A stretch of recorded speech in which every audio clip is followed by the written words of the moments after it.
Hello students, आज हम लोग कॉमर्शियल लॉ के पेपर में डिसोल्यूशन ऑफ फर्म पर डिस्कशन करेंगे। Dissolution of firm Indian partnership act 1932 में एक इम्पॉर्टेंट टॉपिक है और जो कि परीक्षाओं की दृष्टि से अत्यधिक महत्वपूर्ण टॉपिक है।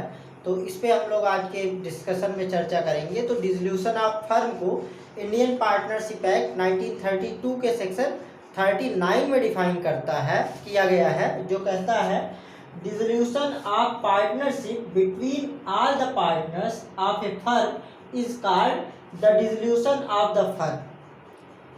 जब किसी फर्म के सभी भागीदारों के मध्य भागीदारी संबंध समाप्त हो जाता है तो इसे फर्म का विघटन या डिसोल्यूशन ऑफ फर्म कहते हैं। जैसा कि हम लोग पिछली क्लास में पढ़ चुके हैं इनकमिंग एंड आउटगोइंग पार्टनर्स के बारे में। जब फर्म का कोई एक पार्टनर या कुछ पार्टनर फर्म को जोड़ के जाते हैं तो केवल उन्हीं पार्टनर्स का फर्म से पार्टनरशिप रिलेशन ब्रेक होता है। बाकी के पार्टनर्स फर्म के बिजनेस को कैरी ऑन करते हैं तो इसको रिकॉन्स्टिट्यूशन ऑफ फर्म बोलते हैं। लेकिन जब फर्म के सभी भागीदारों के मध्य पार्टनरशिप का रिलेशन संबंध समाप्त हो जाता है, जब सभी भागीदारों के मध्य भागीदारी संबंध समाप्त हो जाता है तो उसको डिसोल्यूशन ऑफ फर्म या फर्म का विघटन कहते हैं। Section 40 to 44 of Indian Partnership Act deals with the various modes of dissolution of firm. These modes may be divided into two parts: dissolution of firm without the intervention of court and dissolution of firm with the intervention of the court. Section 40, 41, 42 and section 43 deal with the dissolution of firm without the intervention of court and section 44 deals with the dissolution of firm with the intervention of court.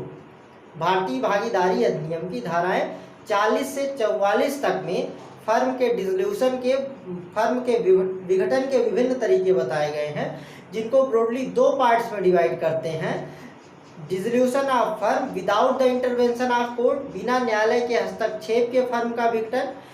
इनके बारे में उपबंध धारा 40, 41, 42 और 43 में दिए गए हैं। और दूसरा मोड है dissolution of firm with the intervention of court, न्यायालय के हस्तक्षेप से भागीदारी का विघटन। इसके बारे में उपबंध सेक्शन 44 में किए गए। तो सेक्शन 40 से लेकर के सेक्शन 43 बिना न्यायालय के हस्तक्षेप के फर्म के विघटन की बात करते हैं और इसमें सेक्शन 40 जो है डिसोल्यूशन बाय एग्रीमेंट की बात करता है, करार द्वारा फर्म के विघटन की बात करता है। सेक्शन 40 कहता है a firm may be dissolved with the consent of all partners or in accordance with contract between the partners. किसी भी फर्म को सभी पार्टनर्स की कंसेंट से डिसॉल्व किया जा सकता है या भागीदारों के बीच किसी संविदा के माध्यम से भी फर्म को डिसॉल्व किया जा सकता है। तो ये तरीका बताया गया सेक्शन 40 में। Section 41 compulsory dissolution of firm की बात करता है। ये किसी फर्म के वैवस्यक विघटन की बात करता है। ये कंपल्सरी डिसोल्यूशन इस सेंस में है कि सेक्शन 41 में जो परिस्थिति बताई गई है, अगर वो राइज हो जाती है तो फर्म कंपल्सरली डिसॉल्व हो जाती है, वो आवश्यक रूप से विघटित हो जाती है। वहां पर फर्म को विघटन से बचाने का कोई तरीका नहीं है। तो सेक्शन 41 ये कहता है कि if upon the happening of an event to carry on the business of the firm becomes unlawful or if it becomes unlawful to carry it in partnership, in that condition partnership firm dissolves. अगर किसी पश्चातवर्ती घटना के कारण firm के business को carry on करना unlawful हो जाता है या उसको पार्टनरशिप में कैरी ऑन करना अनलॉफुल हो जाता है तो फर्म डिसॉल्व हो जाती है, ये कहता है सेक्शन 41। सेक्शन 41 आगे ये कहता है कि अगर firm more than one adventures और अंडरटेकिंग्स में इन्वॉल्व है, वो एक से अधिक कारोबार कर रही है, तो अगर उसमें से कुछ कारोबार अनलॉफुल हो जाता है, कुछ बिजनेसेस अनलॉफुल हो जाते हैं लेकिन बाकी का लॉफुल होता है, तब फर्म का डिसोल्यूशन नहीं होता है। उस स्थिति में फर्म का जो लॉफुल बिजनेस है उसको फर्म कैरी ऑन करती रहेगी और अस्तित्व में बनी रहेगी, लेकिन अनलॉफुल एक्टिविटी को कैरी ऑन नहीं कर सकेगी। इसके बाद section 42 dissolution on the happening of certain contingencies की बात करता है। कुछ आकस्मिकताओं के घटित होने पर फर्म की विघटन की बात करता है। तो इसमें कुछ परिस्थितियां बताई गई हैं जिनमें कि फर्म का विघटन हो जाता है। लेकिन सेक्शन 42 में जो सर्कमस्टांसेस बताई गई हैं वो subject to the contract between partners है। इसका मतलब ये है कि ये कंटिजेंसीज के बारे में अगर कोई अदरवाइज प्रोविजन नहीं है तो फर्म डिसॉल्व हो जाएगी, लेकिन पार्टनर्स अपने बीच में कॉन्ट्रैक्ट के माध्यम से ये तय कर सकते हैं कि सेक्शन 42 में बताई गई किसी कंटिजेंसी के अराइज होने पर भी फर्म का विघटन नहीं होगा। तो अगर अदरवाइज कॉन्ट्रैक्ट है तब सेक्शन 42 के अंतर्गत फर्म का डिसोल्यूशन नहीं होता है। लेकिन अगर सेक्शन 42 के प्रोविजंस के कंट्रेरी कोई कॉन्ट्रैक्ट नहीं है तो इन परिस्थितियों में फर्म डिसॉल्व हो जाती है। पहला है एक्सपायरी ऑफ टाइम। अगर कोई फर्म किसी सर्टेन पीरियड ऑफ टाइम के लिए कॉन्स्टिट्यूट की गई है तो उस टाइम पीरियड के बीत जाने पर फर्म डिसॉल्व हो जाती है। दूसरा है कंप्लीशन ऑफ ऑब्जेक्ट। अगर फर्म को किसी विशेष उद्देश्य के लिए बनाया गया है तो उस उद्देश्य के पूरा हो जाने पर या उस कार्य के पूरा हो जाने पर जिसके लिए फर्म का गठन किया था फर्म डिसॉल्व हो जाती है। तीसरा है डेथ ऑफ ए पार्टनर। अगर किसी पार्टनर की डेथ हो जाती है तो भी फर्म डिसॉल्व हो जाती है। और चौथा है इंसॉल्वेंसी ऑफ ए पार्टनर। अगर फर्म का कोई पार्टनर दिवालिया हो जाता है तो भी फर्म डिसॉल्व हो जाती है। लेकिन जैसे मैं पहले बता चुका हूँ कि अगर इसके कंट्रेरी प्रोविजन है, मतलब अगर पार्टनर से ये कॉन्ट्रैक्ट कर लिया है कि किसी पार्टनर की डेथ पर या इंसॉल्वेंसी पर या टर्म के एक्सपायर होने पर या ऑब्जेक्ट के कंप्लीट होने के बावजूद भी फर्म का डिसोल्यूशन नहीं होगा तो फर्म अपने बिजनेस को कैरी ऑन करती रहेगी और सेक्शन 42 अप्लाई नहीं करेगा। इसके बाद सेक्शन 43 आता है जो dissolution by notice of partnership act will की बात करता है। तो ये कहता है कि अगर कोई भागीदारी इच्छाधीन भागीदारी है तो उसको नोटिस के माध्यम से डिसॉल्व किया जा सकता है। पार्टनरशिप एक्ट विल को इच्छाधीन भागीदारी को section 7 of Indian partnership act में डिफाइन किया गया है।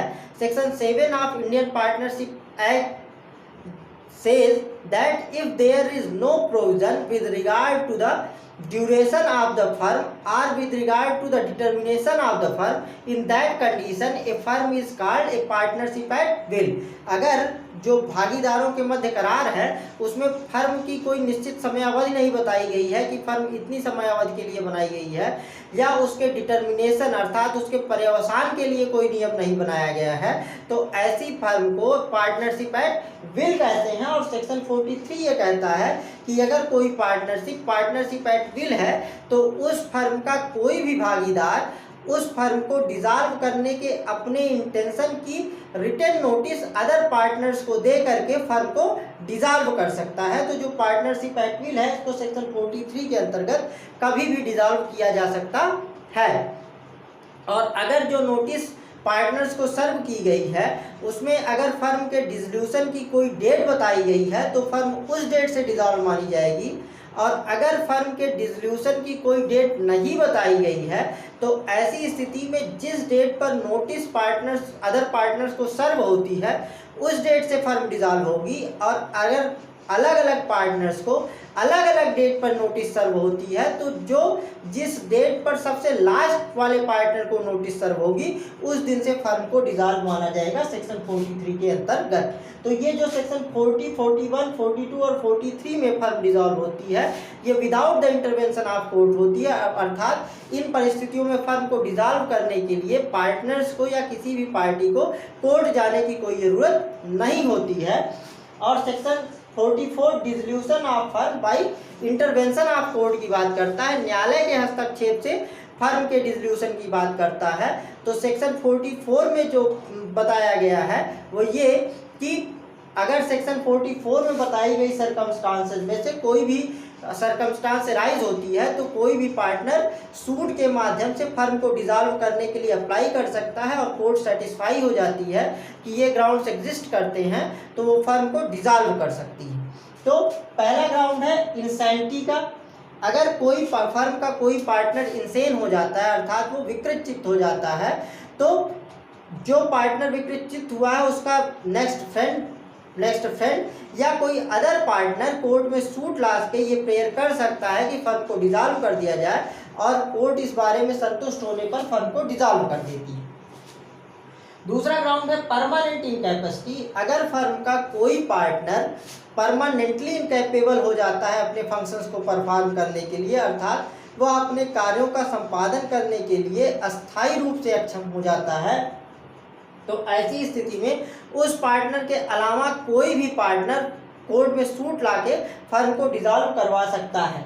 तीसरा है मिसकंडक्ट। अगर कोई पार्टनर ऐसा कंडक्ट करता है, मिसकंडक्ट करता है जो फर्म के लिए बैड है, जो फर्म के तौर तरीके हैं, जो फर्म का नेचर है, उसको देखते हुए अगर वो ऐसा है कि फर्म को हार्म पहुंचाने वाला है, तो कोई अदर पार्टनर, जिस पार्टनर ने मिसकंडक्ट किया है उस पार्टनर के अलावा कोई अदर पार्टनर कोर्ट में फर्म को डिसॉल्व करने के लिए सूट ला सकता है।